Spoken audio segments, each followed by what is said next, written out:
Bersyukur kepada Tuhan karena atas kasih pemeliharaan penyertaan Tuhan. Terima kasih Bapak Gembala yang memberikan kesempatan pada pagi hari ini boleh ambil bagian dalam pelayanan. Ya. Bapak Ibu, kalau Bapak Ibu dengar suara saya agak beda sedikit karena memang agak capek ya. Satu karena memang kegiatan kami di pesat agak lumayan padat. Jadi akhirnya kami berganti beberapa tempat. Ada mungkin hari tanggal 19 saya mau ke Purwokerto, tapi kelihatannya kalau kondisi fisik kurang, saya tidak siap ya, karena kami ada beberapa pertemuan dengan hamba Tuhan di Purwokerto, kemudian beberapa waktu lalu ke Kebumen, jadi agak lumayan padat kegiatannya. Baik Bapak Ibu, saya akan mengajak kita membaca satu bagian firman Tuhan dalam Filipi pasal yang ketiga, ayatnya yang ke-13. Oke, lebih baik kita baca 13 dan 14 biar lebih komplit. Saya akan membacakan Filipi pasal 3 ayat 13 sampai yang ke-14. Demikian dikatakan firman Tuhan. Bapak Ibu silakan menyimak di Alkitab saudara atau di Alkitab HP, silakan. Saudara-saudara, aku sendiri tidak menganggap bahwa aku telah menangkapnya. Tetapi ini yang kulakukan, aku melupakan apa yang telah di belakangku dan mengarahkan diri kepada apa yang di hadapanku dan berlari-lari kepada tujuan untuk memperoleh hadiah, yaitu panggilan surgawi dari Allah dalam Kristus Yesus. Bapak Ibu, saya membagikan kebenaran firman ini karena ini jadi berkat yang luar biasa atas hidup saya, karena saya sungguh merasakan bahwa panggilan Tuhan itu spesial ya. Bapak Gembala sering bersaksi bagaimana melayani Tuhan dan terus komitmen sampai hari ini. Itu tidak mudah ya. Tidak mudah, tantangannya cukup banyak, bervariasi ya. Dari dalam, tantangan dari luar juga. Dan saya bersyukur bahwa ini salah satu ayat yang menguatkan saya di dalam panggilan melayani. Tahun ini saya 31 tahun untuk bisa terus ada di dalam jalur itu, walaupun sempat dipindah di beberapa tempat dan kembali lagi ternyata ke Lopai. Saya memulai pelayanan di Lopai, sekolah di Pesat, ternyata saya kembali lagi ke situ sejak 2019 sampai saat ini. Dan itu yang menjadikan saya merasa terus bertahan dan kuat, karena sebetulnya kami hamba Tuhan merasa masih banyak hal yang belum bisa kami kerjakan. Masih banyak hal yang harus kami lakukan dan kami kerjakan. Kalau Rasul Paulus mengatakan bahwa aku sendiri tidak menganggap bahwa aku telah menangkapnya. Rasul Paulus, rasul yang hebat luar biasa, dia melihat ke dirinya bahwa ternyata belum apa-apanya. Dalam pelayanannya di Filipi, ini adalah sebuah perjuangan yang sangat luar biasa. Filipi itu salah satu daerah di Makedonia. Kemudian dalam pelayanan misi yang kedua, Paulus ke sana dan merupakan daerah pertama di kawasan Eropa. Dia memberitakan Injil ketika selesai dari Asia dan Asia kecil. Jadi ketika memberitakan Injil di Filipi, dia mengalami tantangan yang cukup beragam. Dan ketika dalam penjara di Roma, dia menulis surat ini dan dia berkata bahwa supaya umat Tuhan, orang-orang percaya, mereka harus tetap kuat di dalam Tuhan. Kalau kita mau pelajari bagaimana struktur daripada kitab Filipi, di situ dikatakan bahwa sebetulnya tema sentralnya adalah bicara tentang sukacita dalam mengikut Tuhan. Tentu sangat kontras dengan apa yang dialami oleh Paulus, karena surat ini ditulis di dalam penjara. Orang dalam penjara itu ya, dia tidak mungkin aja bersukacita, tetapi lebih banyak dalam kehidupan, dalam tekanan. Tetapi sebagai seorang yang terus berjuang untuk melihat bagaimana dia bertumbuh maju dalam Tuhan, dia menuliskan surat ini supaya membangkitkan semangat jemaat Tuhan, umat Tuhan yang ada di Filipi. Dia katakan begini, supaya dia bisa terus maju, terus bertumbuh. Dia berkata bahwa aku sebetulnya belum dapat banyak hal dari apa yang kulakukan saat ini. Tetapi dia katakan yang kulakukan ialah melupakan apa yang di belakangku. Biasanya kecenderungan orang itu adalah belajar dari pengalaman. Itu tidak salah. Belajar dari pengalaman itu benar, tetapi tidak selalu pengalaman itu jadi patokan atau acuan kita untuk maju ke depan. Tetapi itu kita jadikan pelajaran berharga bagi hidup kita, baik di dalam melayani Tuhan, dalam hidup mengikut Tuhan. Maka semua hal yang terjadi di belakang kita jadi pelajaran berharga untuk kita maju ke depan. Makanya dia katakan, tetapi aku melupakan itu. Kok bisa? Ya. Kalau kita kan biasanya mengingatnya, ya. Tetapi Rasul Paulus melupakan. Kenapa? Ketika kita melupakan bukan berarti 100% tidak ingat sama sekali, bukan itu maksudnya. Artinya supaya fokusnya ke depan, maju. Dia harus melihat ke depan perjalanan yang masih panjang, bukan melihat ke belakang. Ya. Jadi apa yang dikatakan Paulus menjadi sebuah koreksi diri bagi dia. Ternyata sehebat-hebat Paulus yang memang mahir dalam Taurat, dia merasa bahwa aku belum dapat apa-apa ini, aku belum dapat sesuatu yang besar dari Tuhan, belum nangkap. Padahal dia dari 27 kitab perjanjian baru, dia menulisnya kurang lebih 13 kitab di perjanjian baru. Tetapi dia merasa kok aku belum dapat ya. Paulus sehebat ini, dia merasa aku belum dapat apa-apa. Aku belum menemukan sesuatu yang memang sangat merindukan dan juga dirindukan oleh Tuhan atas hidupku. Nah, bagaimana dengan kita yang tidak sehebat Paulus? Paulus ini menguasai Taurat, dia belajar Taurat begitu rupa. Ya. Ketika dia ketemu Tuhan, hidupnya berubah dan dia melayani Tuhan dengan totalitas. Di penjara iya, bahkan dikatakan hampir mati iya, karam kapal iya, ya, ditolak iya, kerasulannya tidak diakui oleh rekan-rekannya iya, tetapi dia terus maju. Kalau mungkin dia merasa melihat ke belakang dan dia kecewa atas rasul-rasul yang lain, mungkin Paulus bisa, tetapi dia katakan, aku lupakan semua itu. Aku melupakan semua itu, dan dikatakan mengarahkan diri kepada apa yang dihadapan. Makanya mungkin saya pikir ini juga pelajaran yang mungkin didapatkan oleh Paulus dari apa yang dikatakan Yesus. Kalau orang yang sudah siap membaca, lalu dia noleh ke belakang, maka mata bajaknya akan lari kemana-mana.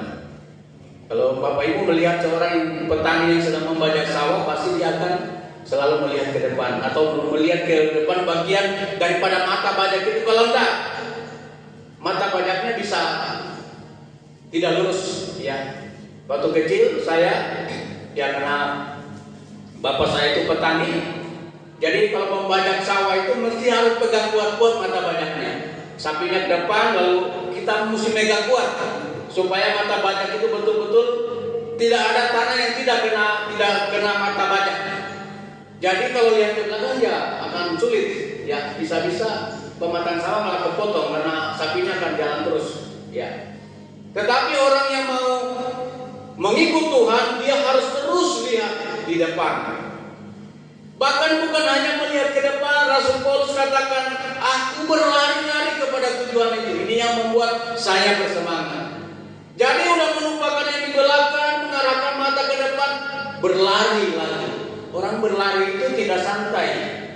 Orang berlari itu berarti dia mesti harus konsentrasi. Orang berlari itu berarti dia fokus kepada tujuannya.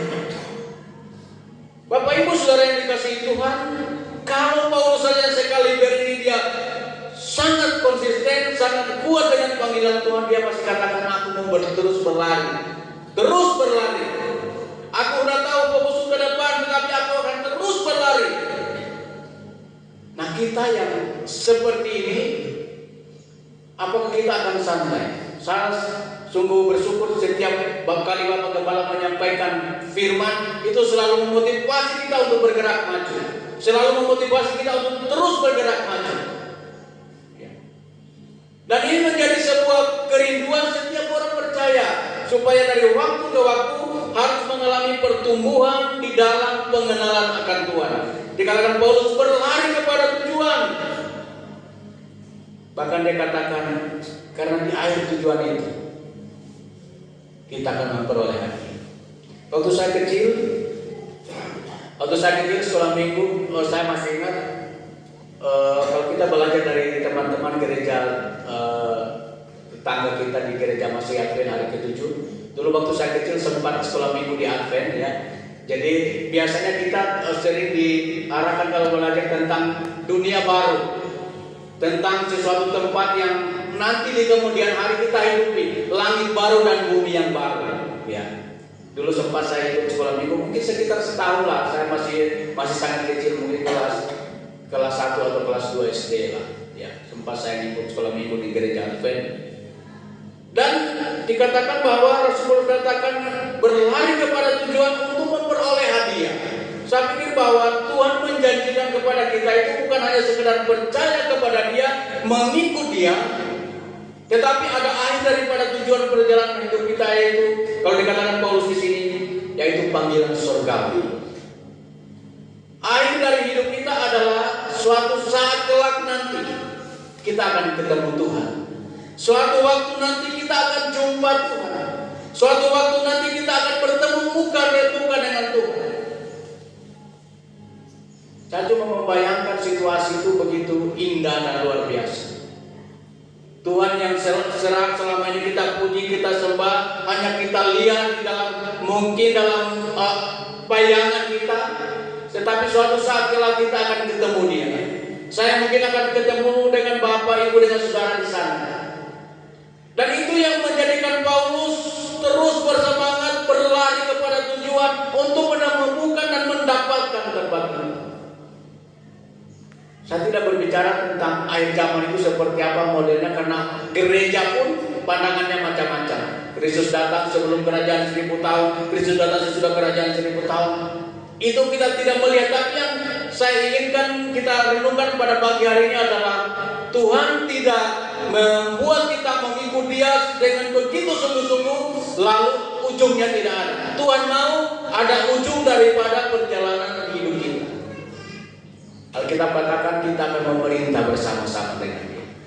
Jangan heran nanti orang-orang yang setia dengan Tuhan lalu kita ketemu nanti ketika Tuhan datang, kita ketemu Pak Giat di sana, ya. Kita ketemu Pak Benjo di sana, ketemu Ibu Esther di sana. Kira-kira seperti itulah yang ada di pikiran dan hati Paulus ketika memberikan semangat kepada jemaat yang ada di Filipi. Nanti kita akan ketemu di sana, surga tempat Tuhan akan memerintah bersama saya dengan saudara. Saya berpikir kalau Tuhan menggambarkan situasi seperti ini lalu kita tidak memiliki semangat, bahkan kita tidak punya kerinduan untuk ke sana, kita kehilangan momentum yang sangat luar biasa, yang sangat dahsyat di akhir daripada perjalanan kehidupan, bahkan di akhir daripada dunia ini. Pertanyaannya adalah bagaimana sih Paulus menjaga kualitas itu supaya terus bertahan, walaupun dia dalam penjara, dia tetap memberikan semangat kepada orang jemaat yang ada di Filipi. Tentunya salah satu syaratnya adalah kita tidak boleh merasa puas. Kita tidak boleh merasa puas dengan apa yang ada saat ini terus. Ya, kalau Bapak Pendeta udah sekian tahun melayani Tuhan, saya juga terus sampai sekian tahun melayani Tuhan, masih banyak hal yang kurang. Patokannya tadi Paulus, aku belum nangkap apa-apa, belum nangkap banyak sesuatu yang besar yang Tuhan berikan. Masih banyak hal yang belum bisa kami kerjakan. Kami dipesan, walaupun kami udah kurang lebih saat ini 35 tahun ya pelayanan besar, 35-36 tahun, tapi masih banyak hal yang belum bisa kami lakukan. Setiap tahun kami mengutus orang untuk bisa melayani daerah-daerah. Bulan Mei nanti, bulan depan nanti kami akan mengutus 25 ke beberapa tempat di Indonesia, Mentawai, ke Aceh, ke NTT, Kalimantan Barat, Jawa dan sekitarnya. Tapi itu tidak cukup. Bulan ini akan pulang 19 orang dari daerah yang sudah selesai 1 tahun melayani itu, mahasiswa yang melayani Tuhan. Dan itu masih banyak hal yang belum bisa dikerjakan. Tidak pernah merasa puas. Paulus merasa bahwa jangan pernah merasa puas. Kalau kita selalu merasa puas dengan apa yang kita hadapi, kita alami, kita lakukan hari-hari ini, maka apa yang Paulus katakan tadi, kita tidak sedang berlari, tetapi kita sedang jalan. Orang jalan itu kan santai, ya. Tapi orang-orang yang berlari seakan-akan dia mengejar sesuatu dan ingin dia dapatkan apa yang menjadi target daripada apa yang dikejar gitu. Jadi jangan santai, jangan berpuas diri. Jadi itu saya pikir yang menjadi poin daripada Rasul Paulus, bahwa dia tidak bangga dengan apa yang dia sudah dapatkan hari ini. Rasul besar, pengajar besar, bahkan juga orang yang mendirikan jemaat-jemaat yang cukup banyak di Asia, tetapi dia tidak merasa puas. Aku belum menangkapnya, tetapi aku terus berlari. Dan yang kedua yang membuat dia terus merasa puas adalah dia mengintrospeksi dirinya secara pribadi. Jadi tadi tidak berpuas diri, kemudian introspeksi diri mengenai pertumbuhan rohani. Apakah dia masih terus bertumbuh di dalam penjara? Paulus terus tetap bertumbuh. Kenapa? Karena banyak sekali suratnya dituliskan dari dalam penjara. Jadi penjara atau masalah, tekanan tidak membuat kita berhenti untuk bertumbuh. Jangan karena masalah kita berhenti bertumbuh. Ada salah satu staf kami senior di Pesat, Pak Sutopo, Bapak Pendeta kenal. Dia selalu berkata kalau kita berhenti untuk mengajar orang lain, maka kita juga akan berhenti bertumbuh. Kenapa? Karena pada saat kita mengajar, maka kita mendapatkan banyak hal, orang lain juga akan mendapatkan apa yang kita dapatkan. Makin banyak kita dapat, makin banyak kita berikan kepada orang. Ya. Jadi introspeksi diri agar terus bertumbuh, terus maju, masing-masing kita, termasuk saya, termasuk Bapak Gembala, kami semua pelayan, kami belum sampai pada titik yang membuat hati Tuhan itu oke, cukup sampai di sini. Kecuali kalau Tuhan katakan stop, kamu titik sampai di sini. Kalau kemarin masih koma, ya, hanya mati yang bisa menghentikan kita untuk terus bertumbuh di dalam mengikut Tuhan, dalam melayani Tuhan. Lalu yang ketiga adalah membuat terus semangat. Itulah yang saya katakan tadi, yang Paulus katakan, mendapatkan hadiah. Jadi sebetulnya bukan masalah hadiahnya, tetapi akhir daripada perjalanan kita mengikut Tuhan, kita tidak mengakhirinya dengan kosong, nol, tidak. Sudah sekian puluh tahun kita mengikut Tuhan, tapi ketika Tuhan datang kita dapat nol. Saya pikir ini sesuatu yang tidak diinginkan, tidak dirindukan, tidak dimaui oleh siapapun juga. Tidak ada. Orang mengikut Tuhan itu karena dia tahu satu kali kelak dia ketemu Tuhan, dia jumpa Tuhan, dan dia akan memerintah bersama dengan Tuhan. Jangan seperti 5 gadis bisa bijaksana dan 5 gadis yang bodoh. Ini jangan seperti itu terjadi atas hidup kita. Kita mesti harus punya target. Ketika kita selesai dengan hidup kita, Rasul Paulus katakan kita mendapatkan apa yang menjadi kehendak Tuhan, menjadi bagian kita dalam hidup kita. Makanya dia katakan aku terus berlari. Tetapi saudara-saudara, kita juga menyadari bahwa dalam perjalanan kehidupan kita itu bukan berarti tidak ada permasalahannya. Kalau bicara pelayanan, tentang pelayanan, Bapak Gembala sering menyaksikan bagaimana kondisi, situasi orang-orang yang melayani Tuhan diperhadapkan dengan masalah-masalah dalam pelayanan. Bukan saja dari dalam, tetapi juga dari luar. Bukan saja dengan jemaat, tapi juga lingkungan yang ada di sekitar. Banyak sekali persoalan, tetapi itu tidak membatasi, tidak mematikan hal yang sangat prinsip hidup kita untuk terus bertumbuh dalam pengenalan Tuhan. Makanya di dalam Kisah Rasul, bahkan juga dalam Timotius, saya membacakan dalam Timotius pasal 2 ayat 4, 2 Timotius 4 ayat 7 dan 8 dikatakan begini, aku telah mengakhiri pertandingan yang baik, aku telah mencapai garis akhir, aku telah memeliharanya. Saya pikir kalau 3 poin ini menjadi pegangan kita. Yang pertama, mengakhiri pertandingan dengan baik, mencapai garis akhir, memelihara iman. Tuhan kapanpun panggil kita, kita selalu siap. Ya. Aku telah mengakhiri pertandingan dengan baik. Makanya ada korelasinya dengan apa dikatakan Paulus tadi dalam ayat yang kita baca. Sekarang telah tersedia bagiku mahkota kebenaran yang akan dikaruniakan kepadaku oleh Tuhan, hakim yang adil pada harinya. Pada hari apa itu? Itu pada hari Dia akan datang jumpa saya dengan saudara. Tetapi dikatakan bukan hanya kepadaku, tetapi juga melainkan dan juga kepada semua orang yang merindukan kedatangannya. Apakah kita rindu kedatangan Tuhan? Amin. Ayo berlari. Apa kita rindu Tuhan ketika Dia datang, Dia bertemu dengan kita dan menjadikan kita bagian daripada orang-orang yang akan memerintah bersama dengan Dia. Ayo kita berlari. Jangan santai. Penggembala sering memberikan spirit motivasi buat kita, semangat. Maka kalau hanya sulitnya saya bisa membangun di waktu kalau datang ke komsel itu benturan-benturan dengan aktivitas kami di pesat. Semalam jam 9 baru selesai lagi debat mahasiswa yang mempresentasikan hasil kerjanya tiap minggu, tiap Sabtu minggu itu, tiap Sabtu malam minggu. Sudah sekitar kurang lebih 2 bulan ini selalu ada. Tapi hal yang sangat saya syukuri adalah ada di dalam komunitas bersama dengan anak-anak mahasiswa yang ada pada komunitas pusat, belajar banyak hal. Ya, mahasiswa kami itu datang dari daerah, dari Nias, dari Nusa, dari Kalimantan Barat, dari NTT. Ya, kalau udah kumpulkan sudah nano-nano di bahasanya dengan bahasa budaya dialek yang berbeda-beda. Tapi merasa bahwa ketika kita dalam komunitas itu menjadikan kita makin memiliki semangat, ya, memiliki semangat. Bulan Juni nanti kami akan reuni komunitas sebesar kurang lebih 1.200 ya, datang dari Papua, dari Aceh sampai Papua. Tetapi ini bukan hal yang mudah, ya. Bukan hal yang mudah.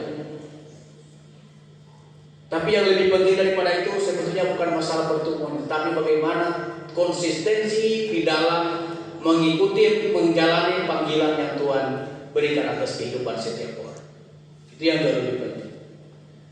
Bagaimana kita komitmen dan konsisten terus di dalam mengikuti Tuhan. Makanya apa yang dikatakan Rasul Paulus tadi, supaya kita terus memiliki semangat itu menjadi penting. Kepada Timotius dikatakan, ayo terus berlari, bahkan juga terus bersemangat. Jangan sampai ada istilah sekarang, jangan kendor, jangan dikedorkan, harus terus. Ketika dikedorkan maka semangat akan memudar. Ya. Jadi Bapak Ibu saudara yang dikasihi Tuhan, ini hal penting yang ingin saya bagikan kepada Bapak Ibu, karena ayat ini sangat memberkati saya, ya, secara pribadi.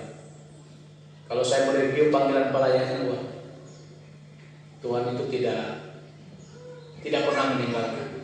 Kalau ditanya berulang kali saya bilang, kalau ditanya masalah pelayanan silakan ditanya Bapak Gembala, pasti banyak sekali, ya, tidak sedikit. Tetapi kalau kita sudah konsisten komitmen dengan panggilan kita, Tuhan tidak pernah tinggal diam. Ya. Makanya pujian tadi berkata, kalau Tuhan ada, kemenangan itu ada di sini. Kalau Tuhan ada, bukan berarti masalah tidak ada, tetapi solusi selalu ada. Jalan keluar selalu ada. Ya. Ini yang harus saya bisa bagi Bapak Ibu. Jadi sekali lagi, ayo mari kita bersemangat berlari sebagai orang-orang yang percaya, terus bertumbuh dalam Tuhan. Amin. Tuhan memberkati. Saya undang pemain musik, kita akan